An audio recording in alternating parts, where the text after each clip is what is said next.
He sat on the cold bench outside the grocery store, barefoot. His feet were red, cracked, and dust-covered. People walked past him, barely glancing. Some noticed the missing shoes, others caught sight of the worn-out backpack beside him, but no one paused. No one saw the pain in his eyes. No one knew what he had just done. But someone would, someone very special. His daughter. There was a time when Matthew Clark wore polished leather shoes, tucked his shirt in neatly, and carried his briefcase to a job that made him feel important. He was a mid-level financial analyst in a small but thriving firm. Life was not glamorous, but it was stable. He had a loving wife, Anna, and a little daughter, Sophie, whose laughter was the melody of his mornings. Then came the car accident. Anna never made it past the emergency room. And Matthew never truly came out of the fog that followed. Widowed, broke from medical bills and funeral costs, and suddenly responsible for a 4-year-old daughter, Matthew's world crumbled. His firm tried to support him, but the weeks he took off turned into months. Eventually, his position was filled. When he returned, there was no job waiting. He tried. Lord, he tried. He applied everywhere, from financial institutions to delivery jobs. But the market was saturated, and every interview ended the same: "We're looking for someone a bit more current." Or worse, "You've been out of work too long." The savings dried up. The apartment was too expensive. He moved to a one-room shelter that smelled of bleach and despair. Nights were filled with coughing strangers and creaking bunk beds. But Sophie remained his light. She still giggled at silly jokes and wrapped her arms around his neck each night, whispering, "You're the best daddy in the world." Those words became both a comfort and a burden. One gray Tuesday morning, Matthew opened the pantry in the shelter's communal kitchen and found nothing. Not a slice of bread. Not a packet of instant noodles. Sophie hadn't eaten since the night before. He stared at her, skinny, pale, still smiling. She was brushing her doll's tangled hair, oblivious to the hunger in her stomach. Matthew stepped outside and sat on the bench, head in his hands.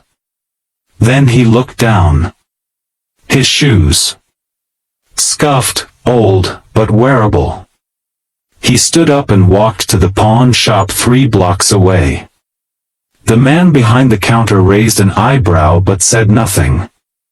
Matthew left barefoot, with $8 in his pocket and a plastic bag of crackers, bananas, and milk.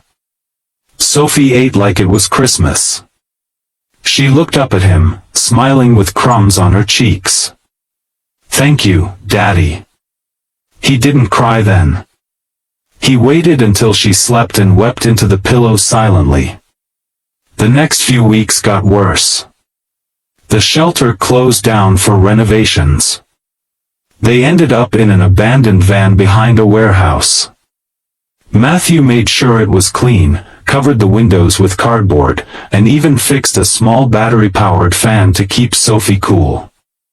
He told her it was a camping adventure. She believed him.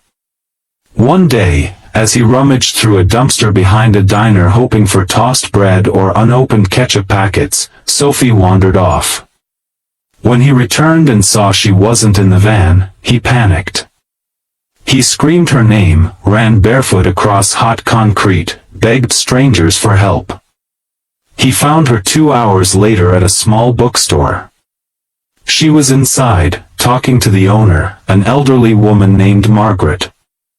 Matthew stormed in, eyes wild with fear, and scooped Sophie into his arms. "Don't ever do that again," he cried, clutching her tightly. Margaret placed a hand on his shoulder. She wasn't trying to run away. She came to sell something. Matthew turned to Sophie, confused. She pulled out her most prized possession, a plastic bracelet made of mismatched beads. I told her we needed money for food. I said maybe she could sell this for me. The bracelet had been a birthday gift from Anna, handmade with little heart beads and one with the word Mom engraved in it. Matthew couldn't hold back. He dropped to his knees and sobbed. Margaret knelt beside them. Come back tomorrow. I have a job offer. Matthew began working at the bookstore, organizing inventory and helping customers. It wasn't much, but it paid in dignity and warm meals. Margaret let them sleep in the back room, where there was a couch and a tiny kitchenette. Sophie was enrolled in a nearby school.